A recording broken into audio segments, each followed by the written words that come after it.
So this is Lost the Tech, Holden Page, who I will be going over Cloudo today, the web OS. Right now I'm at the login screen.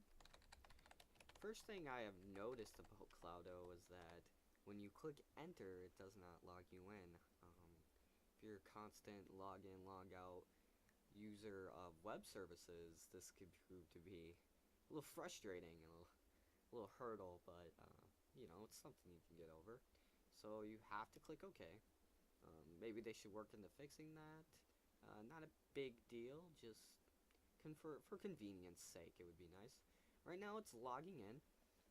As you can see, it looks a little harsher at logging in. Now I have logged into this before.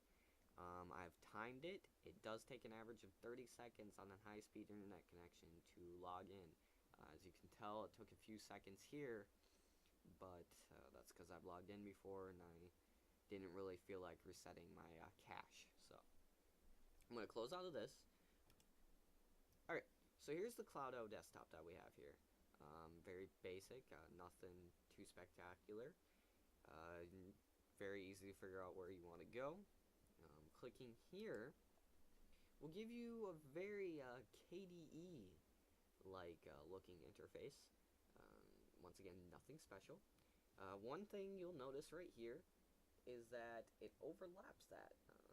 Wish it didn't do that. Just kind of a nuisance. Also, as you can see right here, you would think that this was the full-blown calendar application.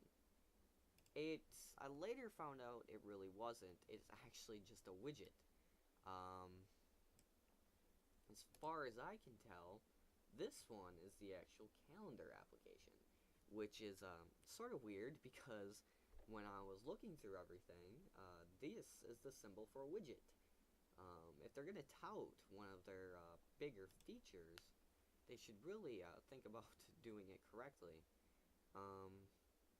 Interesting feature. This time it is actually showing above the taskbar you see right here. That's weird. Before it was showing behind. Don't ask me why it's doing it now. It just must be one of those little quirks of being a beta. Here's the calendar application. It is the most advanced application available on Cloudo. There is no word processing application, which eliminates any potential business market that they were previously thinking of. It's very, very much a beta. I'm surprised they even released it as an open beta like this. It's fairly poor. Here's your trash can. Now it's showing the clock. Before it didn't. Don't ask me why, because I don't know. Just one of those quirks. Here's your finder. Clicking on the finder doesn't give you anything special. Just a basic file viewer. Alright, so I'm going to close out of these. If you'll notice right here, the widget for the calendar is no different from the actual program calendar. Something about the UIs they should fix there. Alright, one of the things I went over in my blog was the ability to switch your themes to look like more like your classic OSs. Windows, Linux, the popular ones are Ubuntu and Solaris, which they support, and Mac, they support Mac OS 9 and Mac OS X. One thing I'll go over is that the ability to right-click is available. Right now, quite honestly, I do not know why the settings thing is not popping up. It has been here before plenty of times. Let's go to Application Manager and see what's going on there. Well, this didn't help me much, but since I'm already here, here's the applications you can add. Widgets right here. Beta. Nothing too in private are my own applications. You can build applications off the XML language. You might have caught that at the beginning when that little pop-up part showed. I really wish I could. I guess it's down here now. That's different.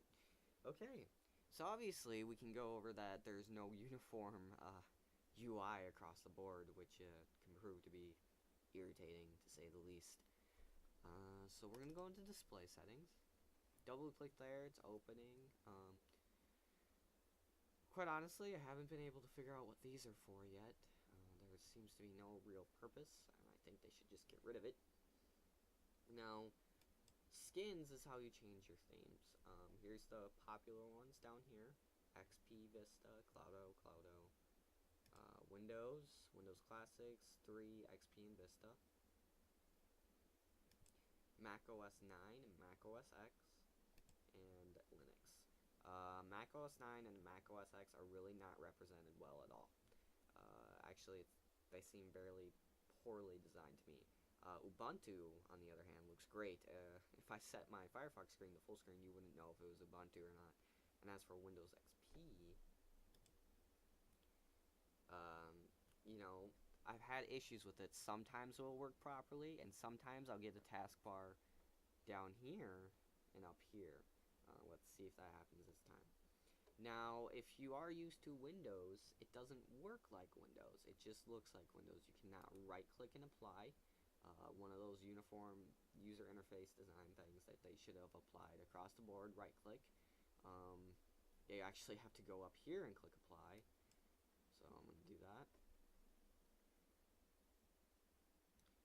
This time it decided, hey, let's show start on the top, which is whatever. I can change it to the bottom. Let's see if it stays there actually. I'll minimize this window. As you can tell, it looks a lot like Windows XP. Not exactly though. What they should really think about is giving images to these. It just looks poorly designed if it doesn't. Changing these automatically to the red. Otherwise, there's really not much else to show you about Cloudo. Cloudo does have potential, but as of right now, they're hitting no market and they're not providing anything new to the WebOS market. I'm really hoping that they can step it up a notch, provide a new way to make applications, introduce a word processing document, and provide something as powerful as Calendar. I really like Calendar on there. Why didn't they provide something else for that? At least an integration of Google Docs or Zoho would have been nice.